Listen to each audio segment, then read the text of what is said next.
નમસ્કાર દર્શક મિત્રો, શિનોર સમાચારમાં આપ સૌનું હાર્દિક સ્વાગત છે। સમાચાર પર કરીએ નજર। ઉત્તર પ્રદેશના પ્રયાગરાજ ખાતે ચાલી રહેલા મહાકુંભમાં હજુ પણ લાખો શ્રદ્ધાળુઓ દરરોજ સંગમમાં સ્નાન કરી ધન્યતા અનુભવી રહ્યા છે।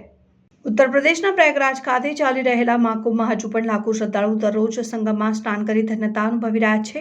ઉત્તર પ્રદેશના પ્રયાગરાજ ખાતે 144 વર્ષમાં એકવાર યોજાતો મહાકુંભ ચાલી રહ્યો છે।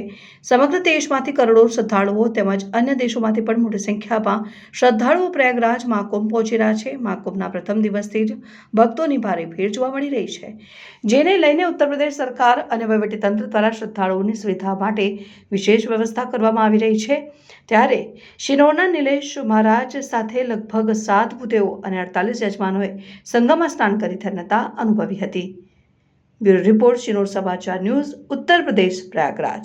ગંગે હાલમાં પ્રયાગરાજમાં ચાલી રહેલા મહાકુંભની અંદર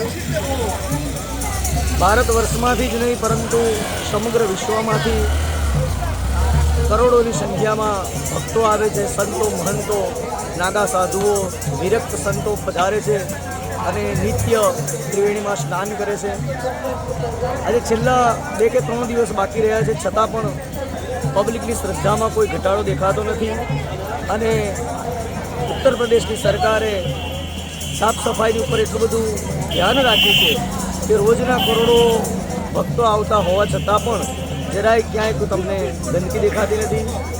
ઉત્તર પ્રદેશ સરકારનો ખૂબ ખૂબ આભાર માનીએ અને સમગ્ર વિશ્વનું કલ્યાણ થાય એવું પ્રાર્થના કરીએ। હર હર મહાદેવ।